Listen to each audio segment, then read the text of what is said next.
सभी को राम राम नमस्कार। मैं हूं पीके अग्रवाल। आप देख रहे हैं ट्रुथ प्लस। साथियों, आज बात करेंगे मुंबई म्यूनिसिपल कॉरपोरेशन के चुनाव जिन 15 जनवरी को हुए थे और जिनका परिणाम 16 जनवरी को आया। अब उस चुनाव में जो रिजल्ट आए, 29 नगर निगम है, जिसमें से बीजेपी और शिंदे शिवसेना ने 23 नगर निगम पर अपना कब्जा कर लिया है। बाकी 6 पर जिनमें 3 कांग्रेस है। अब जहाँ तक इसमें कारपोरेटर की बात है, तो मैं कुछ आंकड़े आपको बता रहा हूँ विकिपीडिया से। बीजेपी ने सबसे ज़्यादा 1401 कारपोरेटर जीते हैं। और अगर हम देखें विपक्षी तरफ से, तो कांग्रेस ने 324 जीते हैं, यानी बीजेपी की तुलना में चौथाई से भी कम। अब इसके कुछ मतलब निकल रहे हैं, उस पर थोड़ा चर्चा करेंगे। अब इसमें मैं 3-4 अर्थ निकाल रहा हूँ। सबसे पहले मैं निकाल रहा हूँ 2024 के चुनाव, जिसमें बीजेपी की काफ़ी बुरी हार हुई थी। महाराष्ट्र में करीब 48 में से 16-17 सीटें बीजेपी जीत पाई थी, एनडीए जीत पाया था। उस समय बीजेपी ने नारा दिया था, अब की बार 400 पार, जिसका विपक्ष ने खूब लाभ उठाया था कि ये 400 इसलिए मांग रहे हैं, संविधान बदल देंगे, आरक्षण खत्म कर देंगे। उन्होंने 8,000 8,500 रुपये देने का वायदा भी किया था। और बीजेपी के पास विपक्ष के इन आरोपों का कोई जवाब भी नहीं था। परिणाम ये हुआ, महाराष्ट्र में बीजेपी गठबंधन एनडीए बुरी तरह हार गया। हालांकि कई जगह हारा, लेकिन फिलहाल मैं महाराष्ट्र की बात कर रहा हूँ। लेकिन लगता है इस चुनाव से पता लग रहा है कि जनता को पछतावा हो रहा है कि हमने बीजेपी के साथ गलत किया, एनडीए के साथ गलत किया, मोदी के साथ गलत किया। अब वो विपक्ष पे उनका भरोसा टूट गया है। अब वो मोदी के साथ जुड़ गए हैं। एक कारण तो ये है। दूसरे कारण की बात करूंगा, हिंदुत्ववादी वोट सेक्युलर पार्टियों से दूर जा रहा है। खासकर लोकसभा चुनाव के बाद से हमने देखा है जिस तरह बीजेपी लगातार सफलता प्राप्त कर रही है। चाहे हरियाणा चुनाव हो, महाराष्ट्र विधानसभा चुनाव हो, दिल्ली विधानसभा चुनाव हो, और बिहार में एनडीए ने जिस तरह इनका सफाया किया है। और कश्मीर में भी, जम्मू क्षेत्र में बीजेपी ने अच्छी सफलता प्राप्त की है। तो इन सबको देखा जाए तो मुझे लगता है वो बीजेपी का वोटर जिसने 2024 में बीजेपी से कन्नी काट ली थी, वो वापस बीजेपी की तरफ आ गया है, या जो उदासीन हो गया था वो बीजेपी के साथ जुड़ गया है। उसका विपक्ष से भरोसा खत्म हो गया है। दूसरा कारण, सेकुलर पार्टियाँ जो अपने को आमतौर से हिंदू कहती हैं, लेकिन आपने इन्हें कभी हिंदू वोट मांगने की कोशिश करते नहीं देखा होगा कि भारत में वोट मांगा जाता है हिंदुओं का वोट जातिवादी आधार पर, दलित, आदिवासी, पिछड़ा। अब ये कहने को तो सब अपने को हिंदू कहते हैं, अब ये कितने हिंदू हैं इस पर तो चर्चा अलग बात है, चर्चा कैसे हो सकती है। इन्होंने हिंदू हित के लिए क्या किया होगा, या रात दिन मौका मिलने पर ये तो हिंदुओं पर हमला करते रहते हैं, हिंदुत्व पर हमला करते रहते हैं, उनके आराध्यों का भी अपमान करते हैं, उनकी पुस्तकों का भी अपमान करते हैं। यह शायद ही ऐसा कोई काम करते होंगे जो हिंदुओं के हित का होगा।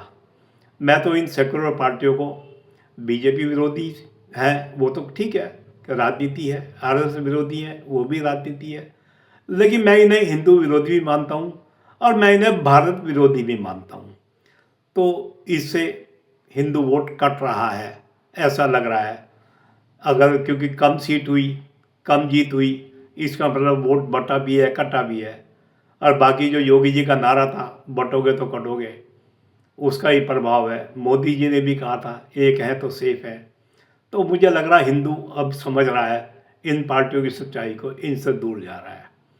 ये तो एक स्वाभाविक बात है। लेकिन सबसे बड़ी चिंता की बात इन सेक्युलर पार्टियों के लिए ये होनी चाहिए, इनसे मुसलमान भी दूर जा रहा है। अब ओवैसी की पार्टी AIMIM, उसने इन चुनाव में म्यूनिसिपल कॉरपोरेशन में 125 सीट जीती है। 125 सीट जीतने का मतलब क्या है कि मुसलमान वोट भी सेक्युलर पार्टी से हट के ओवैसी की तरफ जा रहा है। वैसे तो ओवैसी भी अपने इसको सेक्युलर नेता कहता है, सेक्युलर पार्टी कहता है, लेकिन मैं ओवैसी को इन पार्टियों से, जो और पार्टियां हैं जैसे कांग्रेस है, या कांग्रेस की सहयोगी पार्टियां हैं, इनसे अलग श्रेणी में रखूँगा। ये पार्टियां अपने को हिंदू दिखाने की कोशिश करती हैं, चुनाव के समय में मंदिर भी जाती हैं, पूरा वो करते हैं, ड्रामा करती है हिंदू वोट लेने का। भले भले मांगे वो दलित, आदिवासी, पिछड़ा, वो अलग चीज़ है। ओवैसी के बारे में एक बात निश्चित है, कम से कम हिंदू वोटों के लिए वो मंदिर तो नहीं जाएगा।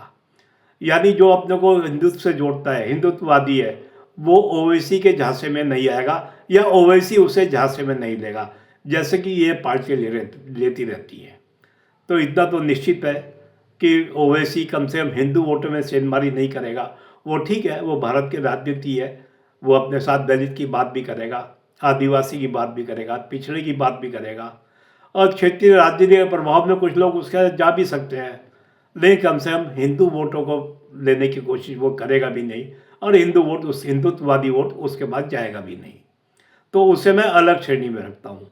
लेकिन सबसे खतरनाक बात इन पार्टियों के लिए, जब से बीजेपी सत्ता में आई, इनका सारा तो माइनॉरिटी वोट था। माइनॉरिटी वोट के नाम से मुसलमान वोट था। अगर मुसलमान वोट भी इनके पास से चला गया तो आप कल्पना करें इन पार्टियों का भविष्य क्या होगा। हिंदू वोट तो जा ही रहा है, मुसलमान वोट और चला गया तो ये पार्टियां कहाँ की रहेंगी। अब बात करते हैं एक नाथ शिंदे के, जो आजकल दबाव का ड्रामा चल रहा है। सुना है एक नाथ शिंदे ने अपनी पार्टी के कारपोरेटर को एक होटल में ठहरा रखा है। इस पर भी काफ़ी चर्चा हो रही है। मैं इस चर्चा को गंभीरता से नहीं लेता। देखिए, बीजेपी ने 89 सीट जीती है बीएमसी में, ये मामला बीएमसी का है, और शिंदे ने 29 सीट जीती हैं। बीजेपी को पहली बार मेयर बनाने का मौका मिल रहा है। अब एक 89 सीट वाली पार्टी अपना मेयर बनाने का अवसर क्यों छोड़ेगी। या दूसरे शब्द में कहूँ, शिंदे को बीजेपी में तो ये अवसर नहीं मिलेगा। अगर शिंदे विपक्ष के पास जाते हैं मेयर के लिए, तो विपक्ष में वैसे तो बहुत बिखराव है, उद्धव की शिवसेना उनसे बड़ी पार्टी है, लेकिन उन्हें कुछ कीमत चुकानी पड़ेगी। वो राजनीति में दबाव कहाँ तक झेलते हैं वो अलग बात है। अब उन्हें कीमत क्या चुकाना पड़ेगी। यदि विपक्ष यानी उद्धव ठाकरे, कांग्रेस आदि शिंदे की पार्टी को मेयर का पद देने को तैयार हो जाते हैं, तो उद्धव को शिंदे को सबसे पहले महाराष्ट्र सरकार से अलग होना होगा, अपना उप मुख्यमंत्री पद गंवाना होगा, केंद्र की सरकार से भी हटना होगा। क्या इतना नुकसान एक नाथ शिंदे मेयर की कीमत पर लेने को तैयार है? तो दबाव बनाना अलग बात है, लेकिन मुझे नहीं लगता कि वो मेयर के लिए इस सीमा तक जाएंगे कि उन्हें महाराष्ट्र सरकार छोड़नी पड़े, केंद्र सरकार छोड़नी पड़े। हाँ, दबाव पर अलग चीज़ है। कोई और जैसे स्टैंडिंग कमेटी होती हैं, उसमें कुछ मोल भाव कर लें, ज़्यादा ले लें, वो एक अलग चीज़ है। तो शिंदे के लिए इंतजार करते हैं, 2-4-5 दिन और इंतजार करते हैं, फिर देखते हैं ऊँट किस कलर बैठता है। तो फिलहाल सबसे बड़ी बात जो मुझे लगी ये चुनाव फर्जी सेकुलर दलों को एक झटका है, उनके अंत की शुरुआत है। मुसलमानों ने अपनी दिशा चुन ली है, उनका भी इनसे भरोसा हट गया है, और जब दोनों ही चले जाएंगे तो इनका भविष्य भारतीय राजनीति में क्या होने वाला है, ये आप कल्पना कर सकते हैं। बाकी चुनाव परिणाम जितने हैं वो हमने देख ही चुके हैं, जो मैंने 4-5 बताए 2024 के बाद जो चुनाव हुए। तो महाराष्ट्र भी उसी दिशा में है। सबसे तगड़ी लड़ाई मुझे लगता है उत्तर प्रदेश में होगी। उत्तर प्रदेश की जनता भी क्या इन्हें सबक सिखाएगी और राज्यों की तरह, वो देखने वाली बात होगी। तो आज के लिए इतना ही।